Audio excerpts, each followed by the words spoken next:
13 کے بعد 10,000 تعداد پہ ظاہر ہوں گے. جب 10,000 اپنے خاص لوگوں پہ ظاہر ہو جائیں گے. بہرحال یہ الجھن بھی میں بعض کم سے ساتھیوں کی دور کر دوں کہ 313 پہ نہ صحیح 10,000 میں تو امید رکھنی چاہیے. جب دوسرے مرحلے میں 10,000 کے لوگوں پر امام ظاہر ہو جائیں گے تب امام کا ظہور عمومی ہوگا. یہ ظہور خصوصی رہے گا.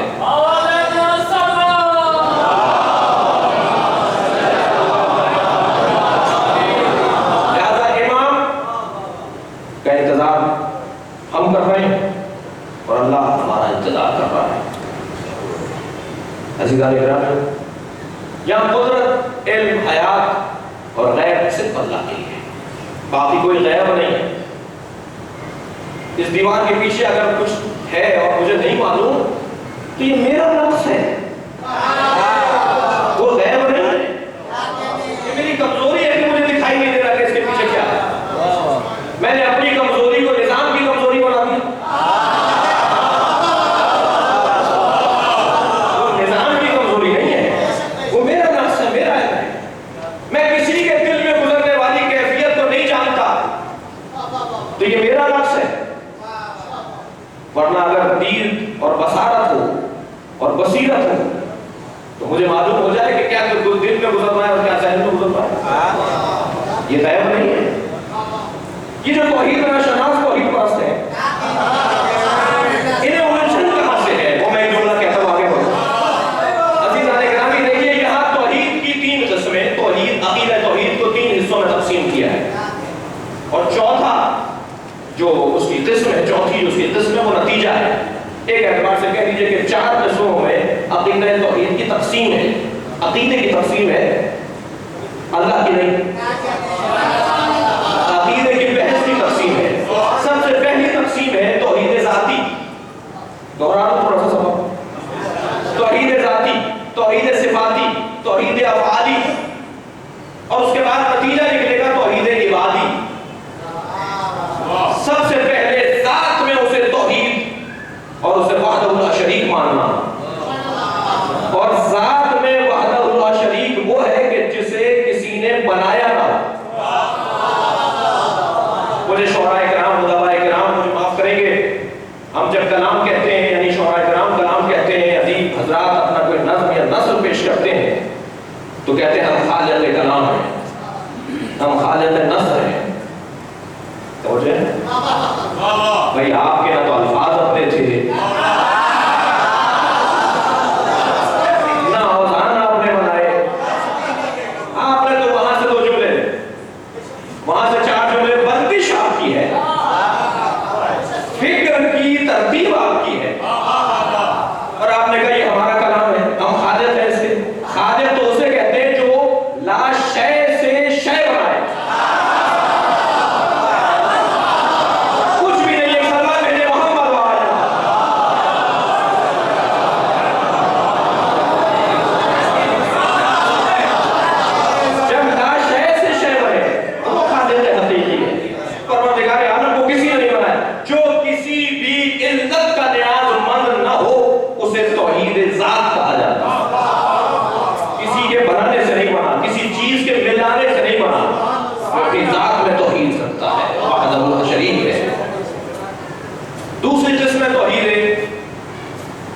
صفاتی، اللہ کا علم، اللہ کی قدرت، اللہ کی حیات، یہ جتنے بھی صفات ہیں پروردگار عالم کی، یہ اس کی ذات کا حصہ ہے. اس کی ذات ان صفات کا حصہ ہے. یہ ایک 2 نہیں ہے.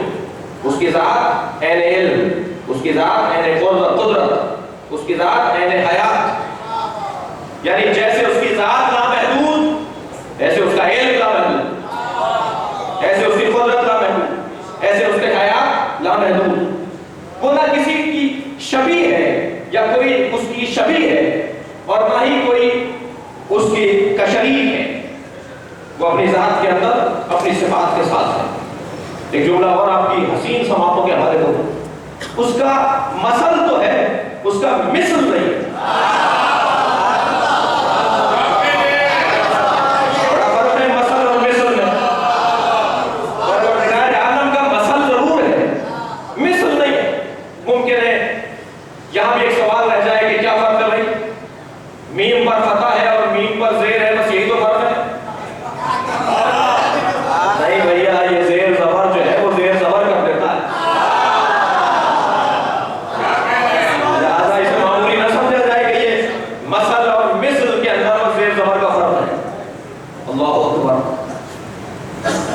مثل اس کی ہے، مثل اس کی نہیں۔ آپ آئینے کے سامنے کھڑے ہو جائیں، میں اپنے بزرگ جناب اختر ہاشمی صاحب کی مثال دیتا ہوں، فرض کے آئینے کے سامنے کھڑے ہو جائیں، آئینے میں جو دکھائی دے رہا ہے وہ مثل ہے، مثل نہیں ہے۔ اسی لیے اسے تمثیل بھی کہتے ہیں، مثال بھی کہتے ہیں، تصویر بھی کہتے ہیں۔ وہ جو آئینے میں دکھائی دے رہے ہیں وہ اختر ہاشمی صاحب نہیں ہے، جو یہاں کھڑے ہیں وہ اختر ہاشمی صاحب ہیں۔ تو بس معلوم ہوا مثل بن سکتی ہے، اگر وہ دونوں ایک ہو جائیں تو اسے مثل کہا جاتا ہے۔ اللہ کی مثل ہے، اللہ کی مثل نہیں ہے۔ ایک دور کہیں محمد آ رہے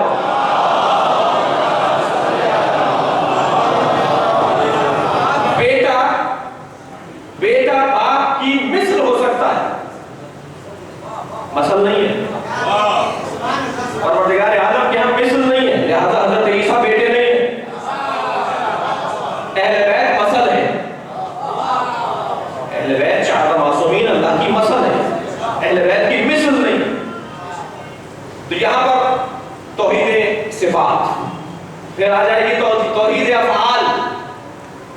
اچھا سن رہے ہیں، مجھے حوصلہ مل رہا ہے، یہ مدرسے کا موضوع ہے اور آپ کی توجہ مجھے حوصلہ دے رہی ہے۔ تیسرا موضوع ہے توحید افعال، یعنی اللہ فاعلیت میں، اثر دکھانے میں، نتیجہ دینے میں کسی کا محتاج نہیں۔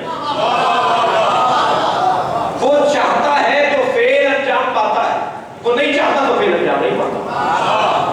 اب اس کا مطلب ہرگز یہ بھی نہیں ہے کہ ہم پانی کا گلاس اٹھا رہے ہیں تو یہ ہم نہیں کر رہے، اللہ کر رہا ہے، یا اگر کوئی ظالم کسی کے گلے پہ چھری پھیر رہا ہے تو وہ نہیں کر رہا، اللہ کر رہا ہے، اور اگر کوئی کسی کے کام آ رہا ہے تو وہ نہیں کر رہا۔ تو یہی تو کچھ جبر اور اختیار کی بحث ہے،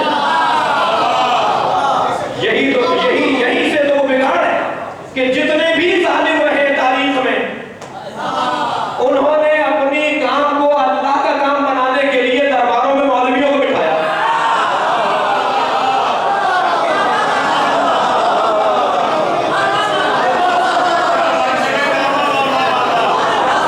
درباروں میں کسی ظالم کے دربار میں اگر کوئی مولوی دکھائی دے، بڑا نازک معاملہ بول رہا ہوں، اگر کسی ظالم کے دربار میں کوئی مولوی دکھائی دے تو جان لیجئے ظالم اپنے کام کی تشریح کے لیے بلا رہا ہے، اسے شریعت میں ڈالنے کے لیے بلا رہا ہے۔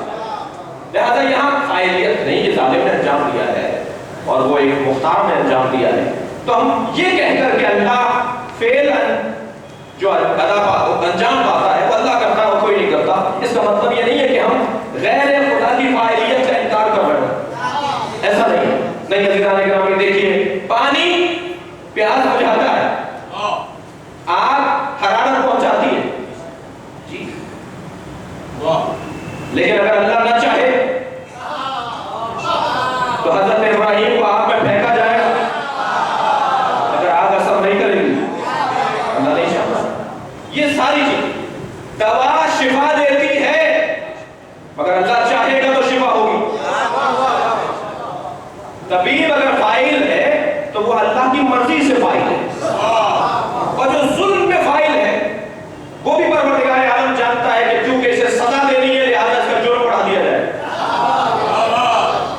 ظالم پیدائشی ظالم نہیں ہوتا، کوئی ایسا کام ضرور کیا ہے کہ جو اس کو ظلم کی طرف مزید سزا کے طور پر لے جاتا ہے۔ تو جب یہ تینوں مرحلے توحید کے گزر جائیں گے تب ایک نتیجہ ہے، یعنی جس نے توحید ذات مان لی، جس نے توحید صفات مان لی، جس نے توحید افعال کا اقرار کر لیا، اب نتیجہ نکلے گا توحید عبادی۔ یہ نہیں ہو سکتا کسی نے اللہ کو وحدہ لا شریک مانا ہو، اس کی صفات کو اہل ذات مانا ہو، کسی نے اللہ کے فاعلیت کا اقرار کیا ہو اور وہ سجدہ نہ کرے، خود بخود عبادت سامنے آئے۔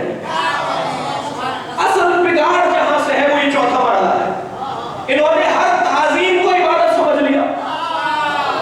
بھائی تعظیم اور ہے، عبادت اور ہے، تعظیم اللہ کی ہے، عبادت اللہ کی ہے، تعظیم ہر اس وجود کی ہے جو اللہ تک پہنچا دے۔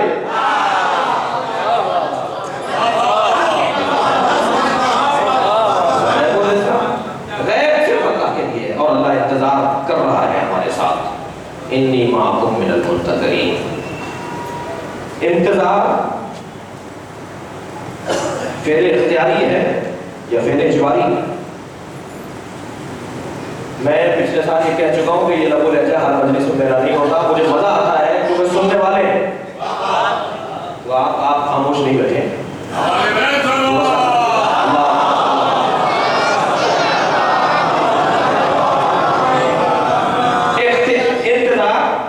انتظار فعل اختیاری ہے، یا میں اس کو اجباری لفظ کو بدل دیتا ہوں کیونکہ اس میں مذمت ہے، اجبار میں مذمت ہے، میں قابل تعریف لفظ بولوں اور ضد بول دیتے ہیں۔ انتظار فعل اختیاری ہے یا فعل غیر اختیاری؟ انتظار فعل غیر اختیاری ہے، مگر یہ اس وقت تک غیر اختیاری نہیں ہوگا جب تک کہ 4 مقدمات اس کے لیے فراہم نہ کیے جائیں، اور جب انتظار غیر اختیاری فعل ہو جائے گا تب امام ظہور کریں گے۔ بھائی بہت سارے لوگ انتظار کر رہے ہیں، بہت سارے نہیں کر رہے، اور اس اشرے کا ہدف بھی شاید میرے اس موضوع کے اندر تھوڑا سا واضح ہوگا جو میں سمجھاؤں۔ دیکھیے بہت سارے لوگ نہیں کر رہے ہیں انتظار، اور یہ کر رہے ہیں انتظار۔ اگر پہلے غیر اختیاری ہوتا تو سب کرتے، جیسے سب کو پیاس لگتی ہے، جیسے سب کو بھوک لگتی ہے، جیسے سب کو پیاس لگتی ہے، سب انتظار کرتے نا۔ اگر پہلے غیر اختیاری ہے تو سونا پہلے اختیاری ہے غیر اختیاری؟ غیر اختیاری، غیر اختیاری سے کمال تو یہ مولا علی کا ہے۔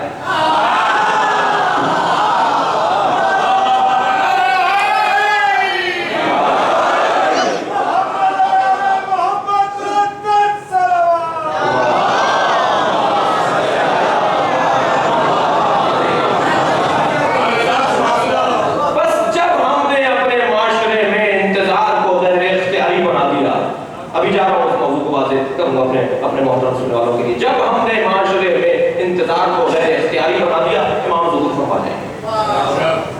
ایک فریضہ، انتظار ایک فریضہ، آپ سب فریضے کی ادائیگی کے لیے یہاں جمع ہیں، اس کے ذریعے سے معاشرے میں انتظار کی اہمیت کو عام کر رہے ہیں، اور جب انتظار کی اہمیت روشن اور واضح ہو جائے گی تو پھر امام آ جائیں گے۔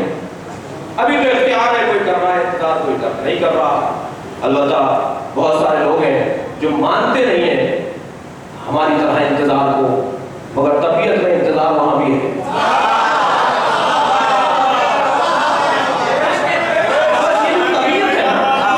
یہ جو طبیعت اور فطرت ہے، یہ جو طبیعت اور فطرت اور جبلت ہے، جب یہ اپنی اصالت پر پلٹ آئے گی تو پھر آدمی انسان بن جائے۔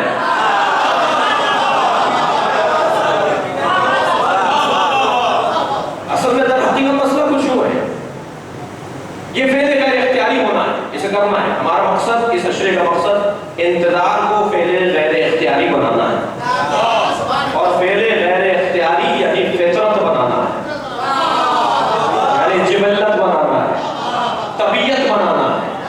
جب ہماری طبیعت میں انتظار آ جائے گا تو امام تو ہمارے منتظر ہے۔ میں ان کے دید کا طالب حکم خالق کے، مزہ ہے دونوں طرف انتظار ہوتا ہے، وہ تو ہمارے منتظر ہے کہ کب یہ ماحول بنے۔ اب یہ فعل غیر اختیاری کیسے بنائیں گے؟ 4 چیزوں سے۔ سب سے پہلی چیز، 4 کتابوں کا نصاب ہے، 4 کلاسوں کا نصاب ہے۔ یہ 4 کلاسیں جب گزار دے گا ایک مومن، ایک مسلم، ایک انسان، تو فعل غیر اختیاری ہو جائے گا۔ پڑوس کی گھر کا جو بچہ 2 گھنٹے مؤخر ہو گیا ہے، دیر کر رہا ہے کھانے میں، جو انتظار ماں کو ہے وہ پڑوس کی ماں کو نہیں ہے، پڑوس میں بسنے والی ماں کو نہیں ہے۔ یہ فرق کیوں ہے؟ انتظار کو کر رہی ہے، یہ کیوں نہیں کر رہی؟ کیا فرق ہے اس میں؟ اس لیے کہ ایک تعلق ہے۔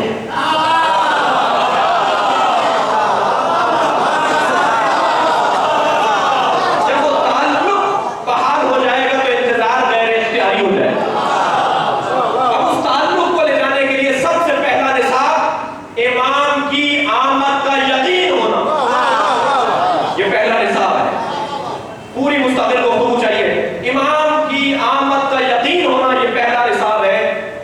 فعل غیر اختیاری انتظار کو فعل غیر انتظار اختیاری بنانے کے لیے پہلا نصاب ہے کہ امام کی آمد کا یقین ہو. صبح نہیں ہے لہذا نہیں ہوگا، یہ ہو نہیں سکتا. یقین کیسے کریں گے بھائی؟ موت سب دیکھ رہے ہیں مگر یقین اگر ہوتا تو ظلم کیسے ہوتا؟ معاشرے میں ظلم ہی نہ ہوتا نا اگر موت کا یقین ہوتا. دیکھ ضرور رہے مگر یقین نہیں. جنازے اٹھا رہے ہیں اپنے سامنے عزیزوں کو دفنا رہے ہیں لیکن یقین نہیں ہے کہ ہم بھی مریں گے. لہذا قرآن مجید نے بھی یعنی اللہ نے بھی موت کو یقین سے تعبیر کیا ہے. حتی اتاک یقین. جب یقین آ جائے گا آپ تو کچھ نہیں رہا بھائی کہ آ گئی ہمیں بھی. ہم نے دوسروں کو دیکھ کر یقین حاصل نہیں کیا. اور یہ یقین کی کیفیت عزیزان گرامی بہرحال اتنی آسان بھی نہیں ہے کہ جتنا میں نے جلدی سے کہہ دیا. حضرت ابراہیم سے پوچھا جائے کہ اطمینان کسے کہتے ہیں اور یقین کسے کہتے ہیں؟ یقین کیسے بڑھائیں گے؟ جلد جلدی سے یقین کیسے بڑھائیں گے؟ یقین بڑھائیں گے قرآنی آیات کے مطابق، احادیث، مشاہدات، تمام آسمانی کتابوں میں امام کا تذکرہ، قرآن مجید میں امام سے متعلق آیات. میں نہیں جانا چاہتا ہوں. ایک صاحب آتے ہیں ایک چینل کے اوپر جن کا کہنا یہ ہے کہ اگر یہ مسلمات اسلامی میں سے ہوتا حضرت مہدی کا وجود تو قرآن میں کوئی ذکر ہوتا. تمہارے تکبر کی اینک نے تمہیں پڑھنے سے روکا.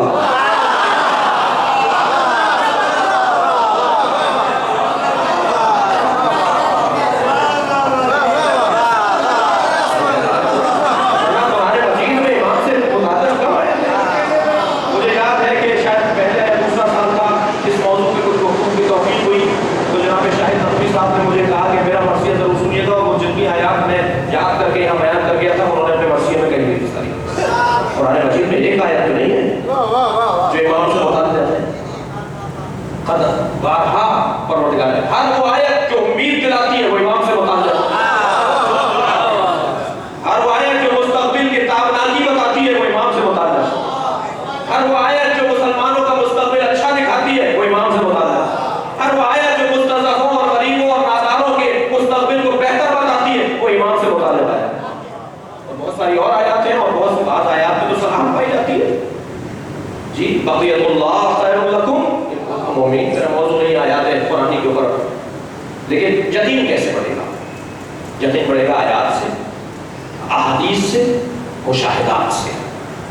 ٹھیک ہے، تو یقین جب تک نہیں ہوگا پہلا نصاب. دوسرا نصاب انتظار غیر اختیاری بنانے کے لیے وہ یہ ہے کہ یہ مان لیا جائے اور یہ یقین کر لیا جائے اور اس پہ باور کر لیا جائے کہ ظہور نزدیک ہے.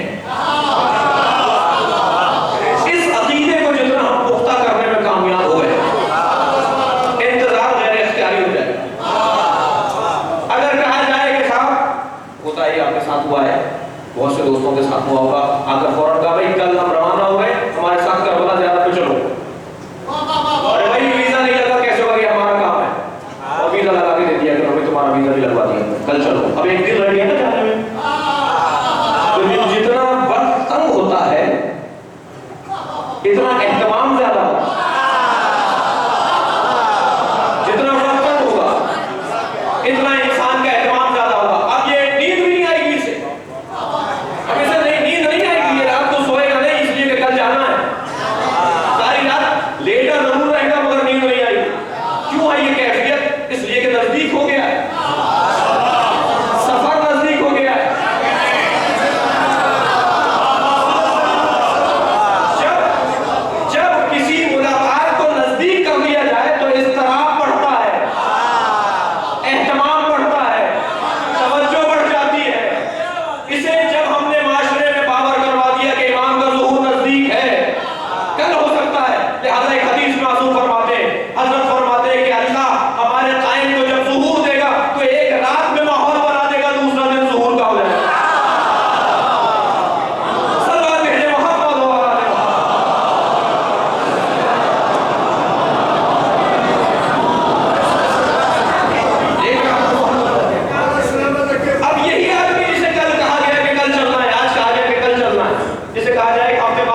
سوئیں گے بھی، آرام بھی کریں گے، سارے کام بھی اسے نمٹائیں گے، لیکن وہ ایک دن والی کیفیت نہیں ہوگی۔